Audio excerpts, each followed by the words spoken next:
Hey guys, welcome back to my channel. कैसे हैं आप सब? उम्मीद करती हूँ अच्छे होंगे, स्वस्थ होंगे, सेहतमंद होंगे। और जगन्नाथपुरी की यात्रा के दौरान जो व्लॉग शेयर कर रही हूँ उसमें चलिए आगे बढ़ते हैं। तो आज शेयर कर रही हूँ मैं सुबह सुबह इनके नाश्ते से। फिर आपको सुनने को मिलेगा जो जिन पंडित जी के द्वारा हम वहाँ रुके थे वो भगवान जी के मंदिर के बारे में क्या क्या बताते हैं। तो चलिए सुनिए आप सभी। पेशर प्रजापत कुम्हार है। एक कुम्हार साल भर में जितना मिट्टी का बर्तन हंडी बनाता है वो एक दिन का भोग में समाप्त हो जाता है। इसलिए जगन्नाथ जी का भात तो जगत पसारे हाथ, बिना भाग में नहीं मिलता है। जगन्नाथ जी के भात भले रीवा, सतना, सिद्धि, सौडोल, अनूपपुर, उमरिया से लाखों आदमी यहाँ एक साथ में पहुंचेंगे तो यहाँ का प्रसाद कभी कमी नहीं पड़ता है। होली के समय पे हजार हजार आदमी हमारे घर आते हैं। रीवा, सौडोल, सिद्धि, अनूपपुर वाले सबको भोजन जगन्नाथ का भात मिलता है, आज तक कभी कमी नहीं पड़ता है। और यहाँ का प्रसाद को रिवाराजा रघुराज सिंह ने झुंडा माना था, तो यहीं पर हाल उसी समय को उनका तोड़ हो गया था। तो यहीं पर एक पाँव में खड़े रहे, फिर उनका शरीर ठीक हुआ, यहाँ से चले गए, माथे में रह गया। हाँ, यहाँ से वो रुके थे कहाँ पे? ये मकान का धर्मशाला का 10 मकान छोड़ के जो हमारा मकान अभी है जो गिर पड़ा है वो रिवाराजा रघुराज सिंह ने उसको बनवाया था। उसी समय पे सारे बघेलखंड के जगन्नाथ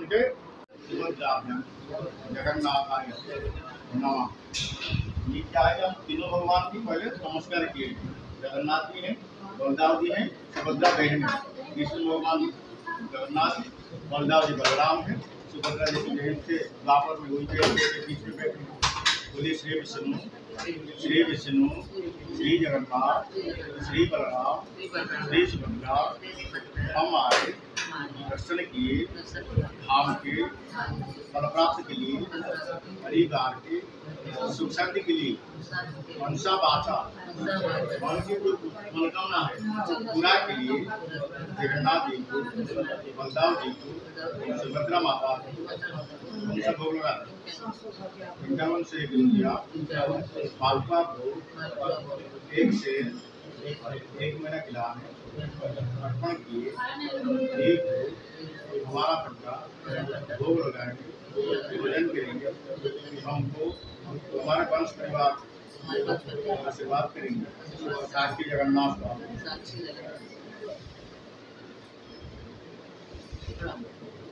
गुरु ब्रह्मा, गुरु विष्णु, गुरुदेव महेश्वर, गुरु साक्षात परम ब्रह्म तस्मै श्री तीर्थ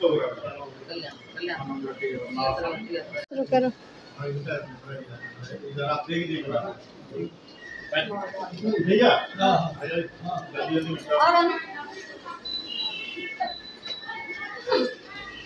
हमसे पूरा कर दिया। फिर गांव प्लान तो नहीं बुलाया आपको? ये आप गांव प्लान नहीं बुलाया? आइए ना, स्वागत है आपका।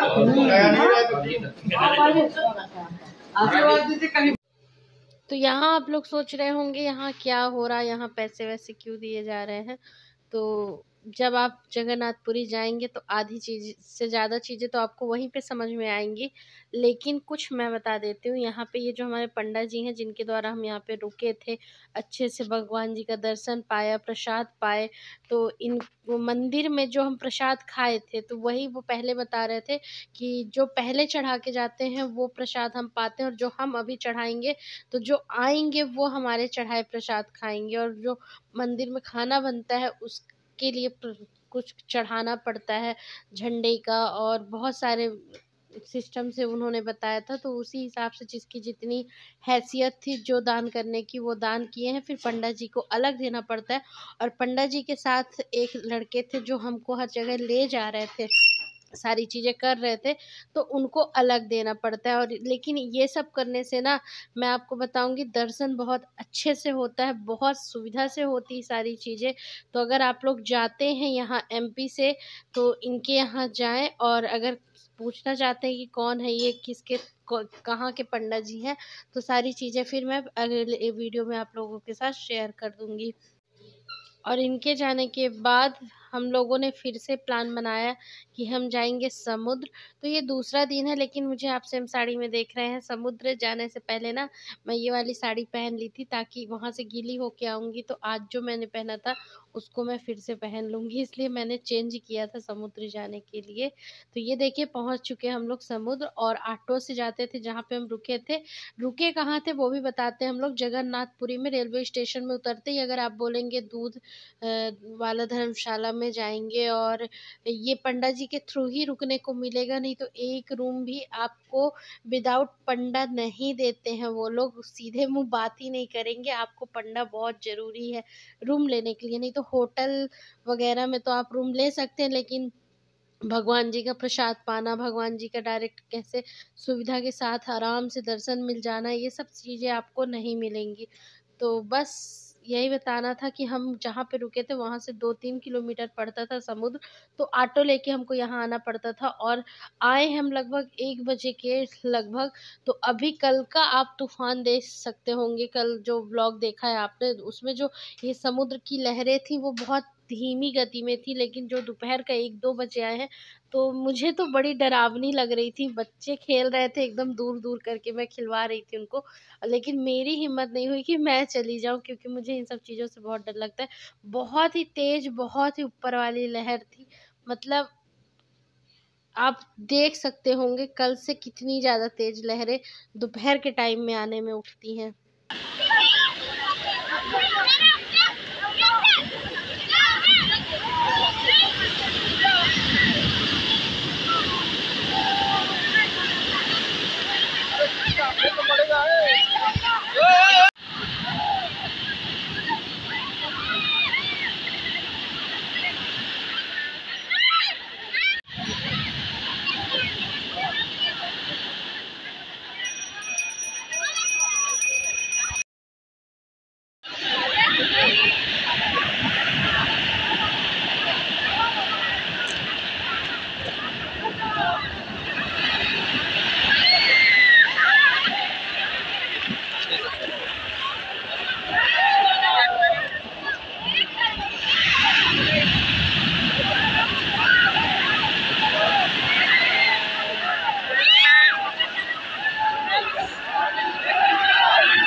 तो उम्मीद करती हूँ आप लोगों ने समुद्र की लहरों को सुना और देखा, एंजॉय किया होगा। और अब मैं ये बता दूँ, इवनिंग का टाइम हो चुका है। ज़्यादा व्लॉग में बना नहीं रही थी, फैमिली के साथ एंजॉय कर रही थी। तो ये इवनिंग में आया था मालपुआ जगन्नाथ जी का और रबड़ी प्रसाद में। तो वही रबड़ी मैं आप लोगों को दिखा रही हूँ, और मालपुआ जो सामने पन्नी रखा हुआ है ना उसमें पैक रखा हुआ है, और केले के पत्ते में हमको खाना होता था। ये चीज़ें ना बड़ी अच्छी लगती थी देखने में, और हम वहाँ से आ भी गए हैं ना, लेकिन हमको ये चीज़ें याद आ रही हैं। मतलब कहते हैं ना, दिन ख़त्म हो जाना लेकिन मन नहीं भरा था। अभी लग रहा था कुछ दिन और हम रुके। बहुत सुंदर। फिर से इधर इधर इधर। अच्छा है पापा।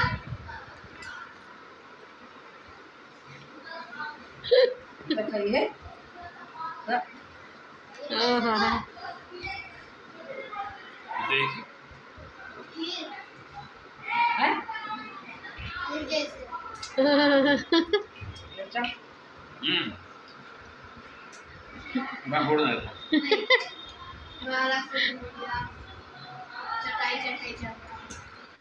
ये क्लिप है नेक्स्ट मॉर्निंग का, जिस दिन हम लोगों को वापसी की टिकट थी हमारी। तो उस दिन हम लोग सुबह ही धर्मशाला से आ गए थे और बस में बैठ गए थे। बाकी चीज़ें देखना, कोणार्क मंदिर और सारी चीज़ें देखना बाकी था।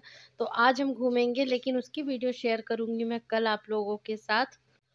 तो अगर आपको आज की वीडियो पसंद आई हो तो आप लोगों से उम्मीद करूंगी आप वीडियो को लाइक शेयर कमेंट जरूर करेंगे। चैनल पे नए होंगे तो सब्सक्राइब करेंगे। मिलते हैं कल के ब्लॉग में, तब तक के लिए बाय बाय। अपना ख्याल रखिएगा। Thanks for watching.